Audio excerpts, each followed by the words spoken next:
day, good morning, good afternoon, wherever you are in your day. Here's Mr. Harris with some more online learning. So without further ado, let's jump into this thing.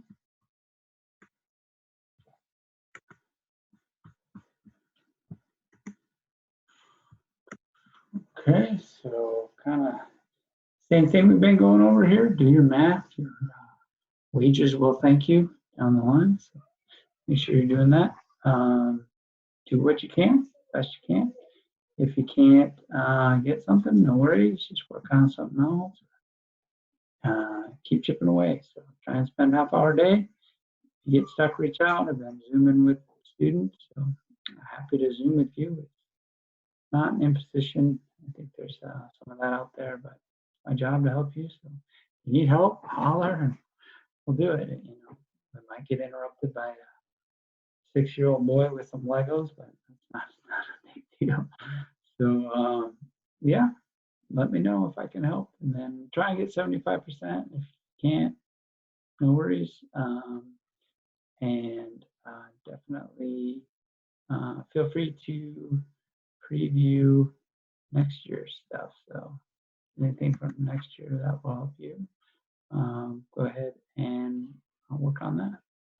All right, so that being said, let's jump into some examples. So informal geometry examples where it's a midpoint.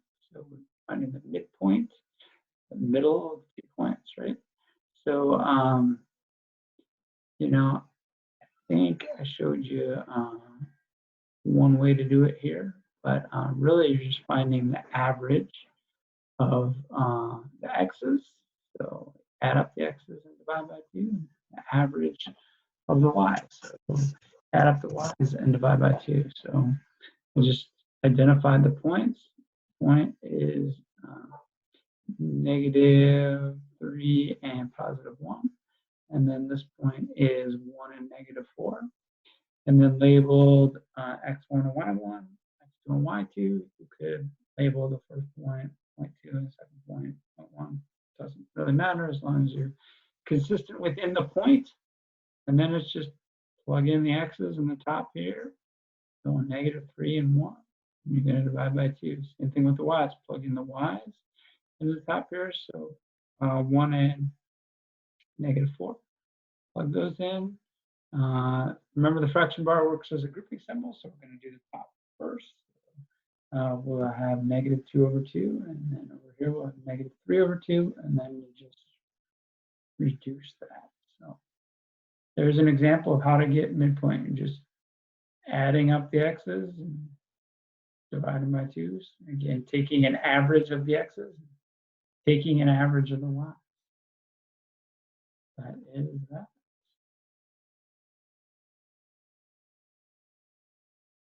Little different look here. You're just given 2 points without the picture, so no worries. It's all the same stuff. Identify one of the points as x1 and y1, and one of the points as x2 and y2, and then just plug and chug into the formula here: x1 plus x2/2, and y1 plus y2/2. So go ahead and plug that stuff in, and you get 2 and -6/2. And plug the y's in, you get -1 and 0/2. And when you break that down, you get -2 and -1. So there's an example with just the points, no picture. All right, so yeah, there's that. Feel free to pause, rewind. You guys probably know how to work YouTube better than I do, so just do what you do with this thing.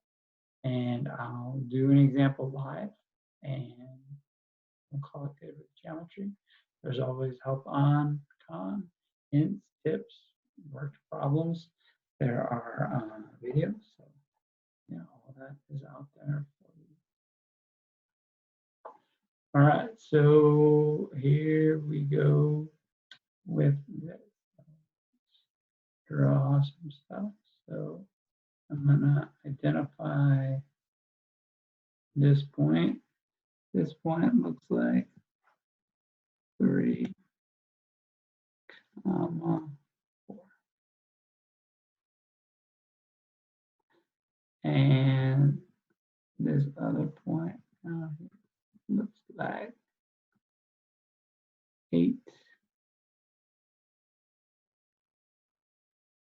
-4.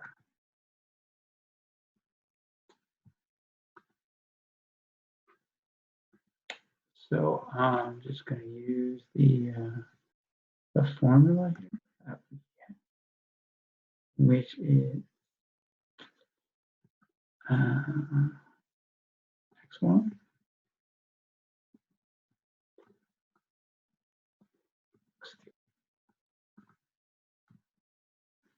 over 2, comma, y1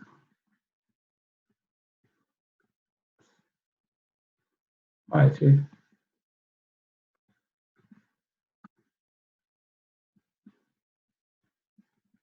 2.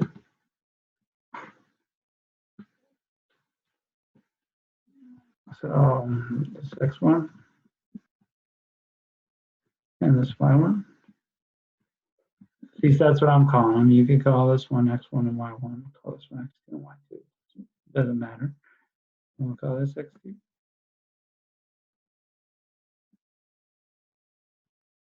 We'll call this y2. So then it is just plug and a chug situation. So 3 plus 8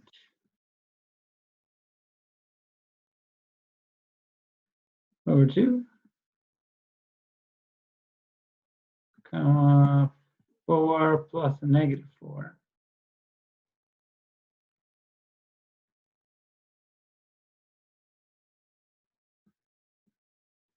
Over 2.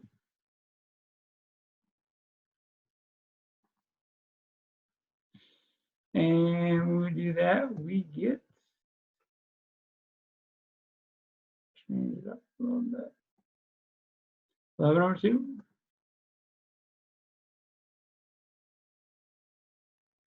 And we get 0 over 2.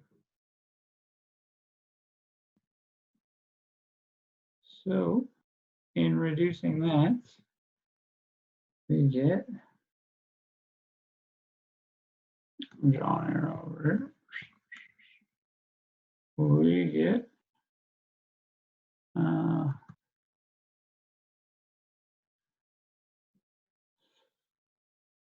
11 over 2 is 5.5, and 0 over 2 is 0. So there is our final answer. So I hope that helps you, and you are able to do that problem as such. All right. Yeah, good luck. Work on it, chip away. If you get stuck, let me know. If you don't get stuck, pick something else to work on, whatever helps you.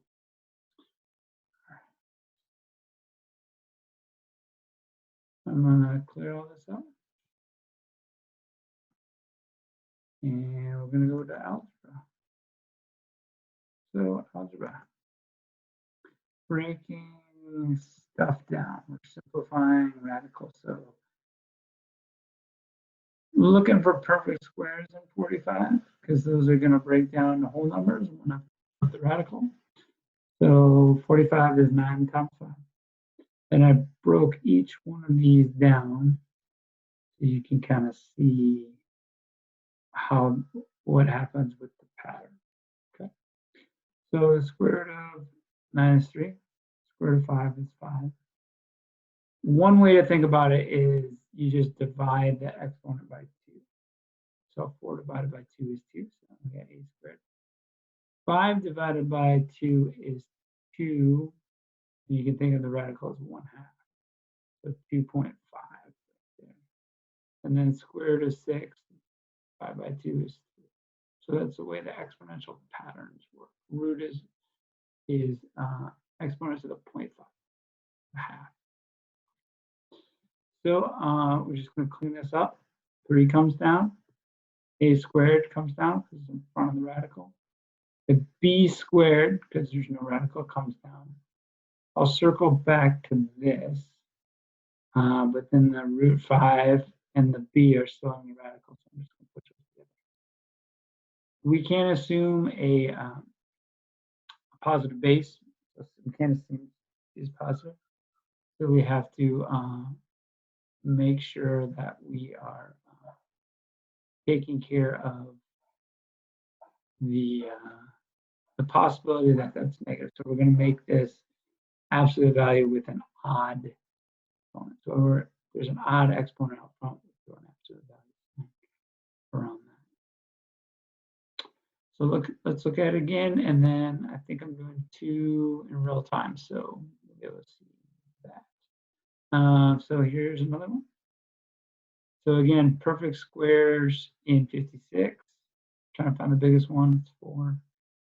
So 56 is 4 times 14. No perfect squares in 14, so I know 4 is the biggest one. So root 4, root 14, and then just break down each one of these. So 4 is 2, root 14 is 14, root x is x, root 10 is 5. So the 7th is 3, and then z is z. So 2 root 5, or 2y to the 5th, so just taking what's not in the radical. Z to the 3rd is not in the radical, so I'm going to pull that down. Absolute value, because that exponent is an odd power, and there's no guarantee Z is positive. And then what's left in the radical? 14x. So that's how something like that goes down. As I said, for informal geometry, if you're in algebra, pause it, write it down, go backwards, go forwards, look at it a couple of different times, a couple of different ways. And yeah, you can use that to your best effect. Okay, so here we go with a couple of live examples. So root 80. So looking for perfect squares in 80. So I just, just 4 go in there. It does. So I'm going to look for a bigger one. Does 9 go in? No, does 16 go in? 16 does. So now I've got 16 and 5.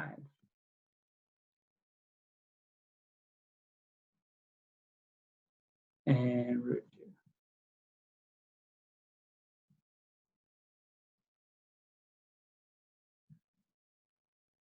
So yeah, I know that no other perfect square is going to 5 other than 1 because 4 doesn't. So then let's just break down what we can break down. So the next line would be 4 root 5 and then b. Now the nice thing about this con piece is it says assume b is positive. So we don't have to worry about the absolute value piece that I had in the notes.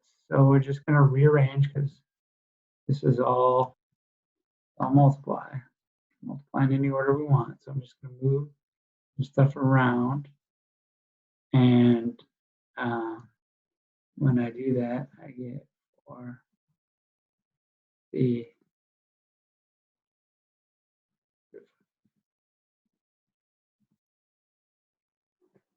So there would be my final answer.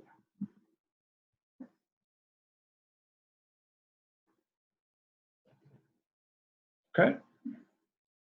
So there's that. Another one from the con. So remove all perfect squares inside the square root. So the same kind of thing. Looking for perfect squares in 30 other than 1. So 4, 9, 16.5. Obviously not 36 because it's too big. So do any of those divide evenly into 30? No, so we're stuck with the root 30. So I would say then we're going to have root 30 and b to the 5th divided by 2. So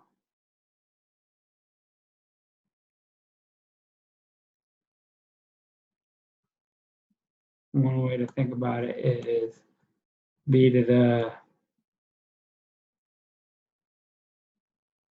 2.5.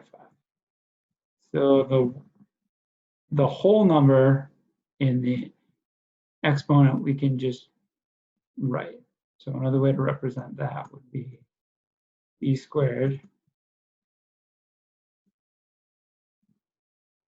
And then the half, the 0.5, is the root b.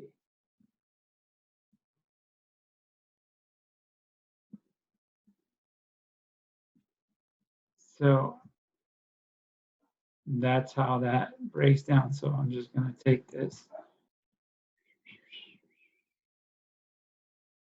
and pull it over here. And then combine what I can combine and move things around as I see fit, because there's all multiplication going on here. So the next piece would be b squared. And then what's left in the radical?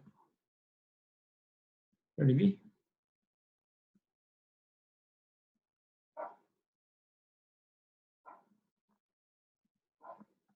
So that is what that should look like.